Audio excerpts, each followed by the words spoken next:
गलत तरीके से पेश किया गया है। इस पवित्र युद्ध को धर्म युद्ध बताकर दुनिया भर में इसका गलत इस्तेमाल होता है। आतंकवादी हिंसा और दहशत फैलाते हैं और खुद को जिहादी कहते हैं। कट्टरता को जिहाद बताकर कट्टरपंथी अपने काम को सही ठहराते हैं। आज हम आपको ये बताने वाले हैं कि कौन से काम जिहाद की श्रेणी में नहीं आते। आप इन्हें नोट कर लीजिए ताकि जिहाद के मामलों में आपके तर्क मजबूत बन सके। अगर किसी के ऊपर इस्लाम कबूल करने के लिए जबरदस्ती की जाए तो इसे जिहाद नहीं कहा जा सकता। अगर किसी देश या क्षेत्र पर कब्जा जमाने के लिए उस पर हमला किया जाता है तो इसे भी जिहाद नहीं कहेंगे। इसी तरह अगर आर्थिक फायदे के लिए किसी इलाके पर हमला किया जाता है तो यह जिहाद नहीं है। सिर्फ अपनी ताकत का प्रदर्शन करने के नाम पर, लीडर की ताकत का प्रदर्शन करने के नाम पर हिंसा को जिहाद नहीं कहा जा सकता।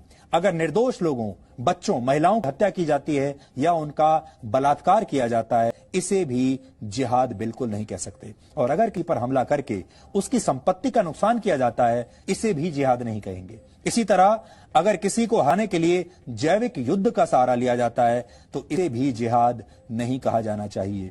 जिहाद ही नहीं, इस्लाम में तो साधारण युद्ध के लिए भी कई सख्त नियम हैं और इन नियमों का पालन न करना गुनाह माना गया है। पहला नियम यह है कि आप युद्ध की पहल खुद नहीं कर सकते। ये युद्ध किसी बादशाह या सुल्तान के निर्देश पर नहीं बल्कि सिर्फ किसी धार्मिक नेता के कहने पर शुरू किया जा सकता है। ये नियम ये भी कहते हैं कि युद्ध में दुश्मन को भी पूरा सम्मान देना चाहिए और दुश्मन सैनिकों के साथ न्याय करना चाहिए। दुश्मन सेना के घायल सैनिकों का इलाज उन्हें अपना सैनिक मानकर करना चाहिए। युद्ध जितनी जल्दी हो सके उसे समाप्त करना चाहिए। अगर दुश्मन शांति पहल करे तो फौरन युद्ध विराम की घोषणा कर देनी चाहिए। युद्ध के दौरान कुओं या पानी के स्रोतों में जहर डालना बिल्कुल प्रतिबंधित है। आधुनिक युद्ध की भाषा में कहें तो रासायनिक या जैविक हथियारों से हमला करना गुनाह माना गया है।